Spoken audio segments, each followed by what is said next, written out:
BJP को जो भारत कर रही है, अगर भारत इंडिया शब्द भारत भी बोला जाता है, हिंदुस्तान भी बोलते हैं लोग, तो इसमें नाम परिवर्तन की क्या गुंजाइश पड़ेगी या जरूरत पड़ेगी? जो या इंडिया जो गठबंधन हुआ उससे घबरा करके भारत कर रही है बीजेपी सरकार, क्या करना?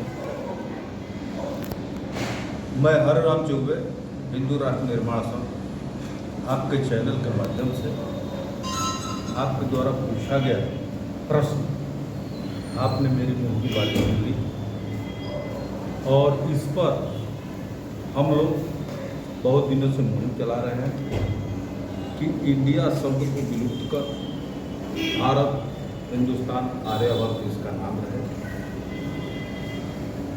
आपने बहुत अच्छा प्रश्न किया और आज के संदेश में जो आजकल चर्चाएं हो रही है,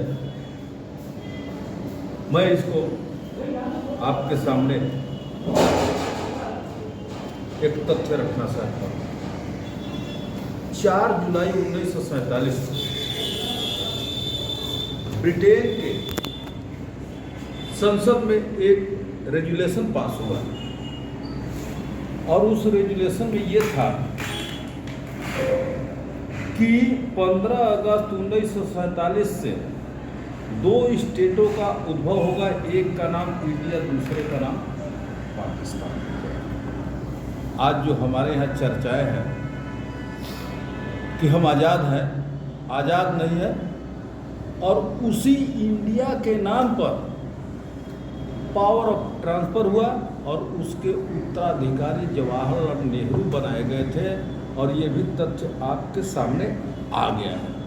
और उस समय भारत क्यों नहीं रखा है? अगर पाकिस्तान रखा गया तो भारत उसमें रखा गया, इंडिया किसने रखा? नहीं, मैं बता रहा हूँ।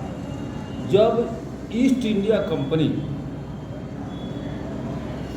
भारत के अंदर अपना कार्य कर रही थी, 1857 के क्रांति के बाद ब्रिटिश सरकार ने उसका पूरा बागडोर अपने हाथ में लिया और जिस तरह से चर्चाएं हैं कि द्वितीय विश्व युद्ध में जब ब्रिटेन की अर्थव्यवस्था एकदम त्रस्त हो गई थी और ये जो है झूठे फैलाया जाता है कि मंगल पांडे के नेतृत्व में जो क्रांति हुई थी वो असफल हो गई क्योंकि समय से पहले था, लेकिन ऐसी बातें नहीं थी। आज भी तथ्य है, ये प्रमाण है कि 7,32,000 भारतीयों ने आज़ादी के लिए कुर्बानी दिया था। नहीं, नाम चेंज करने के पीछे उद्देश्य क्या है? बात कर रहा हूँ, नाम की बात कर रहा हूँ। भारत को आज़ादी कहाँ मिली? ईस्ट इंडिया कंपनी को मिली है। आपके दस्तावेजों में इंडिया शब्द को ये या जो कि हम आत्मसात नहीं किए हैं, और आपको एक और प्रमाण देता हूँ कि 1997 में I.K. गुजराल की सरकार यहाँ पर थी और ब्रिटेन की महारानी कही कि 50वें आज़ादी के वर्षगांठ पर मैं आना चाहता हूँ। I.K. गुजराल ने कहा कि ब्रिटेन की महारानी की यहाँ पर क्या आवश्यकता है। ब्रिटेन के संसद में इनके खिलाफ जो है रेजुलेशन पास हुआ, हालत ख़राब हो गई इनकी, और दूसरे दिन पेपर में इन्होंने कहा कि अगर ब्रिटेन की महारानी यहाँ पर आती है तो उसका भव्य स्वागत होगा। बिना वीजा यहाँ पर आई और 21 तोपों का सलामी लेकर के गई, जबकि 21 तोप की सलामी राष्ट्रपति को दिया जाता है। तो आज भी हमारे दस्तावेजों में भारत कहीं नहीं है, भले ही हमारे संविधान में ये लोग अपने से बनाए हो इंडिया दैट इज भारत, और जब उस पर बहस होती है तो भारत दैट इज इंडिया क्यों नहीं हुआ? कैसे जो है इंडिया दैट इज भारत कह करके भारत को समूल को नष्ट करने का प्रयास किया गया।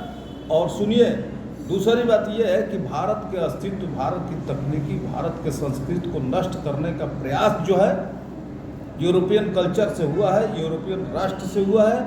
और ये जो भारत का बंटवारा किया गया था, जब अर्थव्यवस्था त्रस्त हो गई, शासन करने लायक थे नहीं, तो अमेरिका और यूरोप में दोनों संबंध होता हुआ। नहीं, ये बताइए, भाजपा को हमेशा इलेक्शन के टाइम पे भी ऐसी चीज़ें याद आती हैं कंट्रोवर्सी करने के लिए? ये भाजपा को याद नहीं आती है।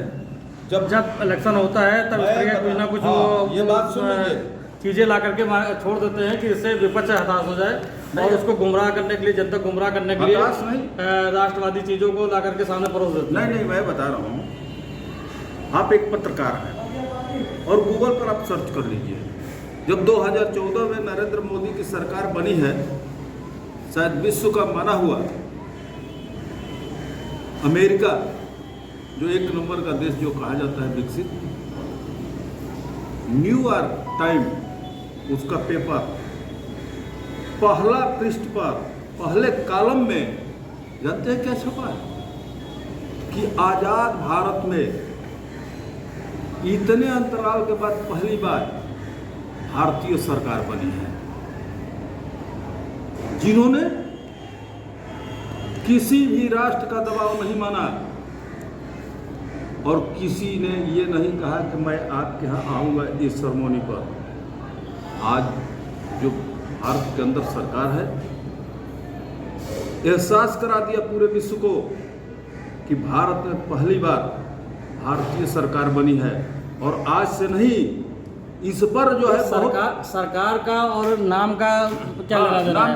भाई नाम अगर इसमें भारतवर्ष करना था तो वो अभी 5 साल पहले 4 साल पहले कर देते। हाँ। इस समय जब इंडिया करके विपक्ष ने एकता बनाई तो उससे कि इंडिया का नाम लेकर के लोग अपना ये बुला ना सके, इस चक्कर से बीजेपी ने एक सुहा डाल दिया भारतवर्ष करने के लिए। मैं 2-3 बातें आपके सामने रखना चाहता हूँ।